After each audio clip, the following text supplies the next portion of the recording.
Gusto ko sana magbakasyon sa resort. Miss ko na mag-beach eh.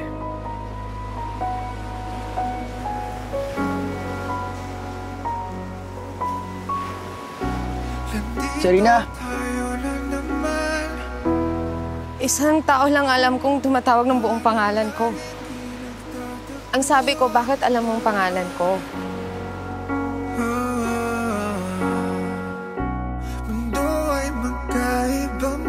Are you gay?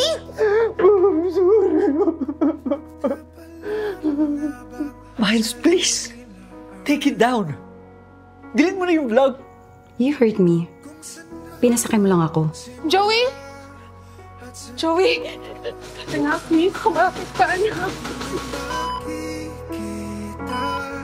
Sa tagpuan nating dalawa.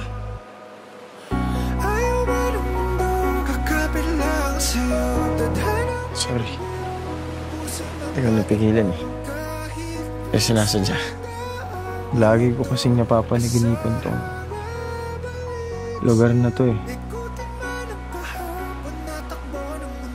Lagi akong tinatapon sa ilalim ng dagat.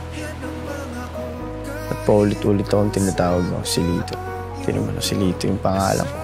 Joseph.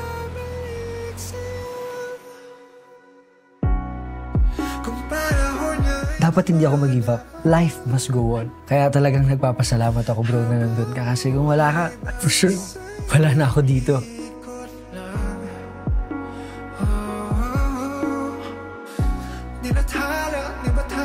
Sarap sa pakiramdam.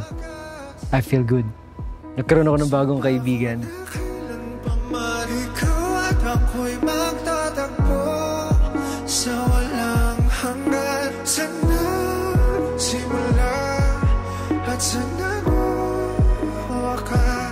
Marami akong nakikita sa kanya.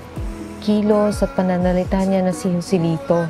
Lahat ng naiisip niya, sinasabi niya, si Joselito lahat yun eh. Meron siyang pangakong gustong bitawan para sa iyo. Reincarnation? Pakiramdam ko, talagang gusto niya pa rin mangyari yun. Kaya bang nabuhay siya ulit? Lahat ng ito, gawa ng anak ko si Joseph.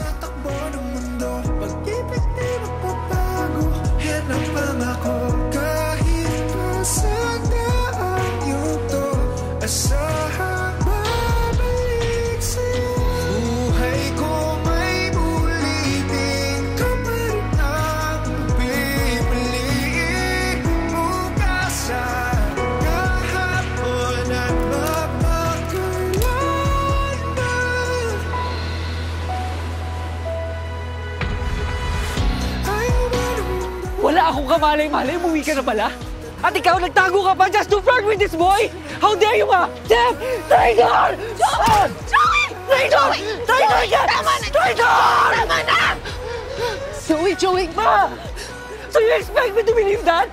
Reincarnation is bullshit! Ang sabihin mo lang, plinano mo talaga lahat to just to seduce Joseph! I don't even understand what happened. Don't believe me. I can't explain it. I just felt it. You're my sunrise, but I'm your sunset.